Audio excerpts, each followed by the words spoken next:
Creative without strategy is called art. Creative with strategy is called advertising. Jeff I. Richards. You're listening to Writing Roots, brought to you by Aspen House Publishing. Welcome to Writing Roots. I'm Lee Hull. And I'm Lee Esses.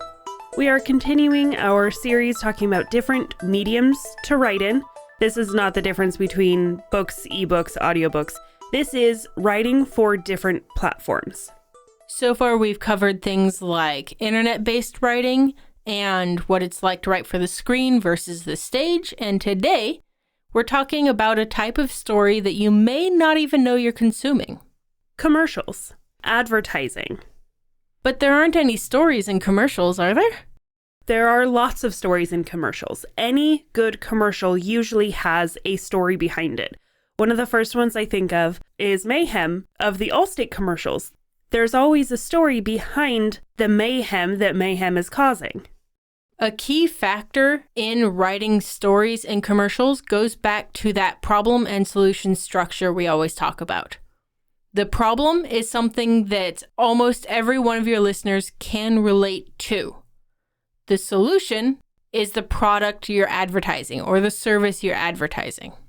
If you want a very exaggerated example of this, go to the infomercials of like the early to mid 2000s, where it would be like, do you hate how your Tupperware falls out of your cupboard every time you open the door? Well, try our new system. So it's presenting a problem in a very exaggerated way. Somebody who opens a cupboard door and it's just this waterfall of things falling out on them. Very exaggerated. But it is a good example of that problem. And then here, our product is your solution. Another one that comes to mind is a Zip tax commercial that has one guy who's just trying to get his taxes completed, which is appropriate for tomorrow, if you're listening to this on the day that it airs. And the other character is somebody who has no clue what they're doing in taxes. And so he's just like hitting buttons on the keyboard going, yes, I know what I'm doing. The solution is the main character goes to Zip tax instead. We will link the YouTube video of that on the landing page of this website so you can go check it out. It's pretty fun. Yeah, we'll include some links to a couple of different commercials that will give you an idea of this problem solution within advertising. Let's get into the things that make writing for a commercial unique. The biggest thing is that they're short. You usually only have 30 seconds to maybe 60 seconds, depending on the platform that it's going to air on. In that very short time, you have to present a problem and a solution. The challenge with writing a commercial is that it is to the second precision. You cannot go over, you cannot go under. There are very specific time slots if you're writing for commercials or radio stations that these segments have to fit within. That's because any time on the screen is money. If you go over by 2-3 seconds or under by a couple of seconds, you completely screw up their schedule, and their traffic is what it's called in the industry. And they won't want to run your commercials. They need everything to be to the fraction of a second precise. You need to have 75 words for 30 seconds of content.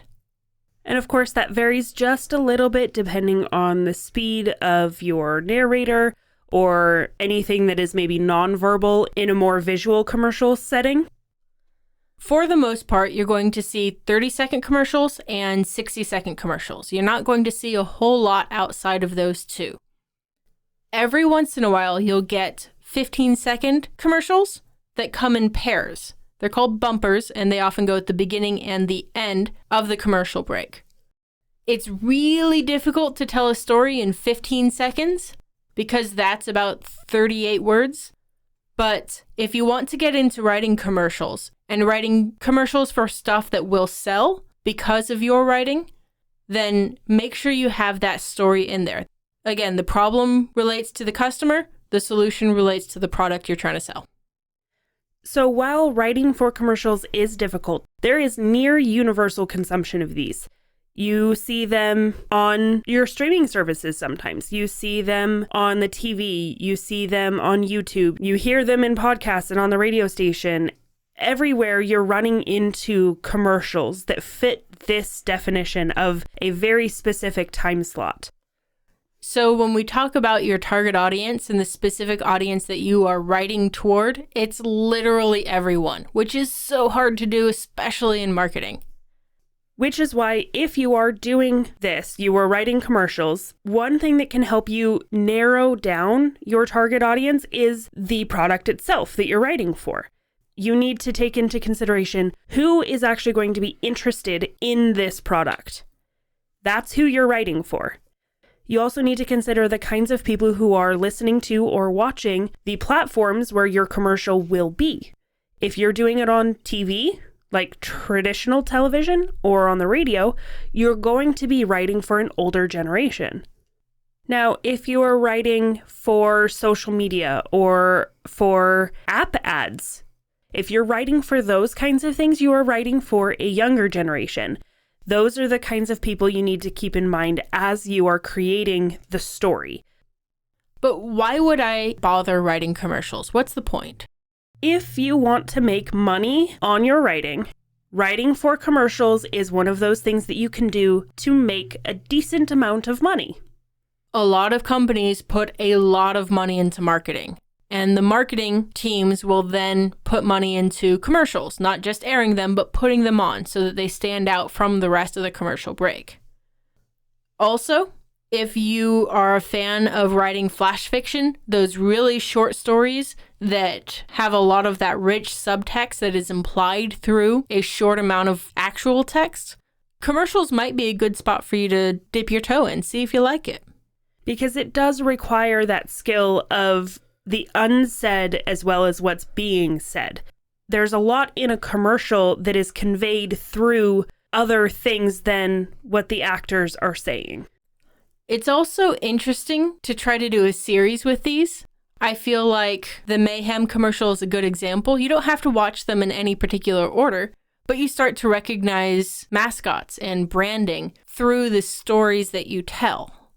This is a great tool for if you want to spam a lot of information very quickly. There's nothing I dislike more than seeing the same commercial more than once, especially within one commercial break. But if it's a different twist on the same product, it's more interesting. It gets me like, ooh, what's it this time? And I'm not a commercial person. There are some disadvantages to writing commercials, and they're kind of a big deal. One of the big ones is nobody actually likes consuming this writing. Like I said, I'm not a commercial person. I will pay $10 instead of $5 a month to not have commercials. Another huge disadvantage for you as a storyteller when you're writing commercials is the information you're trying to convey needs to be memorable. So instead of saying, hey, we're at 1326 Market Street, not going to remember that. Especially if I'm driving in a car. If it's anything I need to write down, you need to have it on the screen like the entire commercial, or be saying it over and over and over and over again, and it gets really annoying to listen to. Instead, go, hey, I'm across the street from your favorite Mexican food shop. Oh yes, I know where that is. Context is always better when trying to convey information. If there are numbers in your commercial, people aren't going to remember them. If you do have to use numbers or something to that order to help somebody remember, repetition is key. There are a couple of commercials that come to mind, and I am so glad I can't actually remember them right now. I just remember they were so repetitive and so annoying, but I couldn't get the number out of my head for the longest time after hearing it. You know what helped it stay in your head? Music. The jingles. If, even with these disadvantages, you decide you want to try your hand at commercial writing, remember that there are genres within commercials. You have comedies. I would classify the Mayhem ones as a comedy. If you do a lot of comedy, especially flash fiction comedy, then this might be a really good one for you to go into, because even though people don't want to enjoy the story in the commercial, the comedy helps them view the product in a positive light, in a favorable light. And like we mentioned with the jingles earlier, some commercials are musicals. It's the music that helps people remember and latch on to information. So they'll be singing along. And there's another set of commercials I'm remembering that has the entire thing in opera style singing. And I hate it, but I will never forget it. Yeah, your goal is not necessarily to be liked on this one. It's just to sort of linger in your audience's heads. The last genre that you might see is that educational type.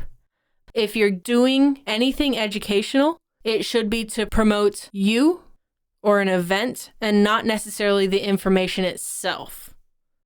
If you decide that commercial writing is for you, I would recommend taking some courses, maybe some online courses about advertising, because it is a different form of writing. There are a lot of things to consider, especially when it comes to the psychology of buyers. And if you don't have the money to do courses right away, definitely check out. We have now had 2 different seasons on marketing for books, but a lot of that information can apply across the board. No matter how you decide to go forward with learning about writing commercials, it is a good format if you want to make money out of your writing. If you want to write for a purpose to help you maybe fund writing your other things that you're more interested in. But if you choose commercials, whatever it is that you choose, don't forget to write selfishly. If you have a question or comment for our hosts or a topic you'd like us to cover, send us an email at writingroots@aspenhousepublishing.com or find us on Facebook by searching for Aspen House Publishing.